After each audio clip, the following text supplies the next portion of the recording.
Okay, someone at Playground in Turn 10 seems to have a real problem with class-based racing.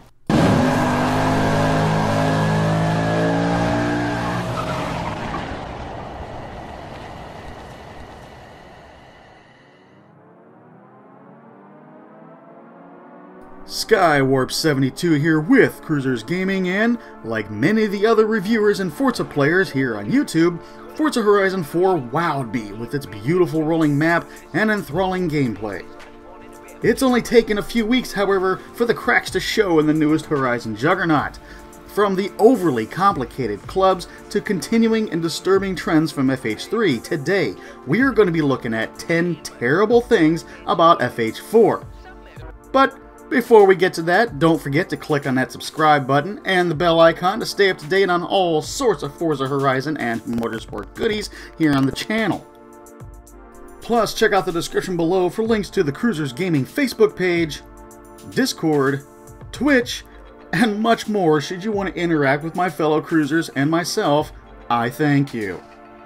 Last and not least, make sure to check out the matching top 10 terrific things about Horizon 4, released at the same time as this episode. The link will be at the end of today's video. Inappropriate humor and butthurt fanboys await us, so let's count them down. The greatest band. Coming in at number 10 is one of the carryover things wrong with the Forza franchise as of late, and it's a twofer. The first thing is the murderous drivatars. We all know that your drivatar actually learns how you drive in-game and attempts to mimic it when racing against somebody else. The problem is with this is that we all drive like assholes in career mode.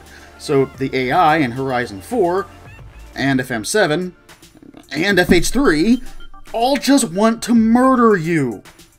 Going back to a thoughtful AI system would cure this, but still wouldn't cure the massive rubber banding on Pro and Unbeatable. Even on Unbeatable, drivatars shouldn't be able to make up a half a lap that you have built up on them, nor be able to hang corners 100 miles an hour faster than you without crashing out. The rubber banding plus murderous AI equals a relatively unenjoyable solo racing experience. S-Class everything. At the time of making this video, the S-Classes are about the only classes available in public lobbies. As often happens with YouTube videos, I am speaking to you from the past, and even after the first update, both the ranked and random online gameplay races are limited to S1 and S2, and less experienced players not being able or just not caring to control their cars, often walling you or punting you out of the way for like 8th place. This really doesn't show the best the Horizon Online community has to offer. Goliath-sized injury. In the opening days of release, many lesser YouTubers and streamers exploited the Goliath glitch, the details of which I'm saving for another video, but basically the glitch went, if you and a friend started up a Goliath and set it for multiple laps and then your friend quit out, the race would automatically end, declaring you the winner and giving you all the rewards winning the Goliath would entail without racing it.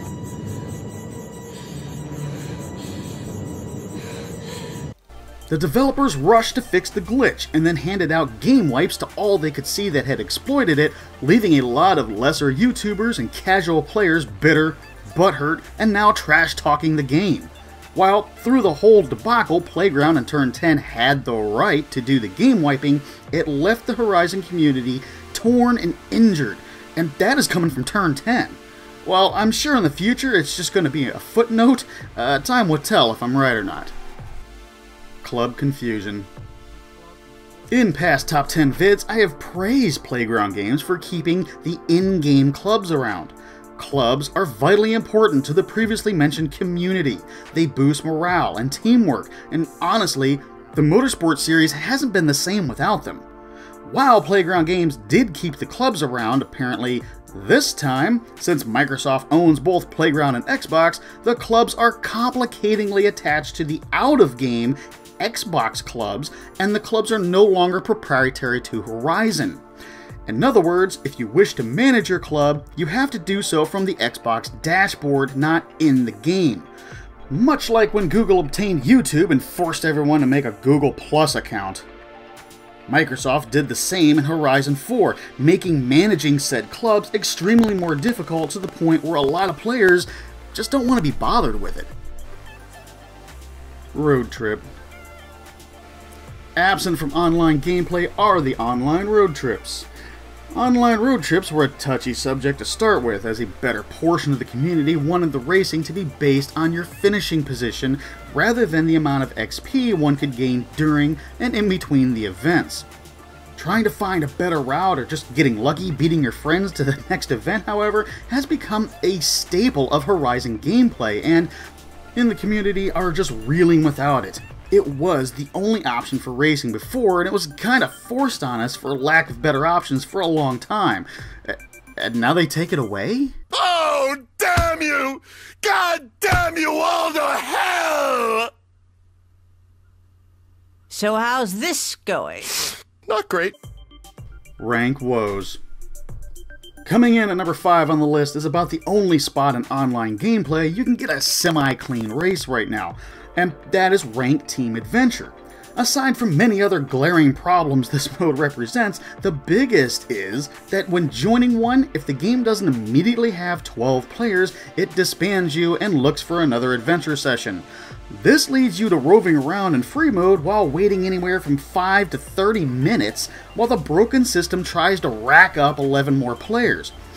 Oh, and you better hope all the 11 other players have good connections as well, because even if it gets started, if another racer disconnects before the first race, it will reset you before you even get the chance to compete. To make matters worse, once the adventure is over, it simply just kicks you back out into free mode, instead of starting another one, and you have to start the whole process all over again of finding an online adventure. Team killing. Continuing on the theme of team adventure, I think a lot of players need reminded of what a team is. You shot Church, you team-killing f***tard! Sadly, the only public-style racing available is Team Adventure at this time, and it's just atrociously bad. Like, I've seen cleaner Need for Speed online racing bad. To make matters worse, racers from your own team most times won't hesitate to knock you off track or put you in a tree to beat you, not caring apparently how it affects the final blue versus red score, and costing both of you valuable credits and XP. Yeah, I hope that 7th place was worth it for you there, buddy. Players who actually enjoy the circuit racing like myself keep asking why there is no marshalling system on Horizon 4. I actually asked Turn 10 about this and kinda got laughed at. Misplaced free roam. The previously mentioned fun to be had during the online road trips and getting to the next race before anyone else has now been replaced with the free roam rush races. These races are a blast and a great idea, starting at one point of the map and racing to another by any means necessary. No checkpoints and roads are optional. Roads? Where we're going, we don't need roads. While I do give credit to Playground for this event style, it's really only fun with an off-road or rally-based vehicle. However, Free Roam Rush is part of any ranked or random team adventure, which includes all manners of road racing, even S2. McLaren Sennas and Bugatti Veyrons don't fare so well on gravel roads, much less cross-country, turning the focus away from tuning and driving talent into like a wildcard race. Classy. Coming in at number 2 is whoever at Microsoft Studios is waging a war on class-based racing. Forza Motorsport 7 was without the traditional R through E class lobbies for some time, and the game suffered because of it. It wasn't until they brought back the class-based leaderboards that the game saw a much-needed resurgence.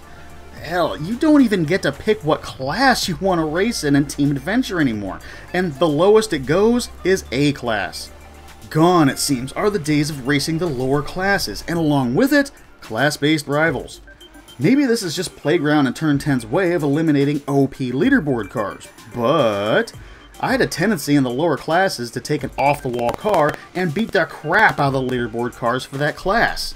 Now it seems that those days of lower class racing, or even the freedom to vote for it, are long gone.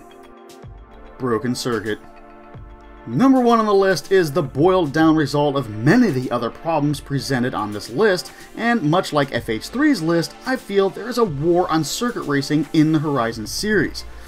Being an avid motorsport player, I welcome the break that released Horizon games offered with their arcade style of racing. Albeit now the racing part of it is being forced away, leaving the focus of the game to be accumulating credits and properties and cars. Drift, drag, and XP farming can now accomplish all that, and while that may be fun for a while, the racer in me eventually wants to compete and win, and to do that, I'm going to have to load back up FM7. Remember what I said about approaching turn 10 to put marshals in Horizon 4? Let's just say they were less than interested. And there are the top 10 terrible things about FH4. Did all that seem a bit negative to you? Make sure to check out the top 10 terrific things about FH4. The link will be at the end of the video. Do you agree? Or do you disagree? Let me know in the comments section below, as I always love to hear what you guys have to say. I thank you for watching, my friends, and remember, those friends, they're the family you get to choose. I'll see you next week, fellow cruisers.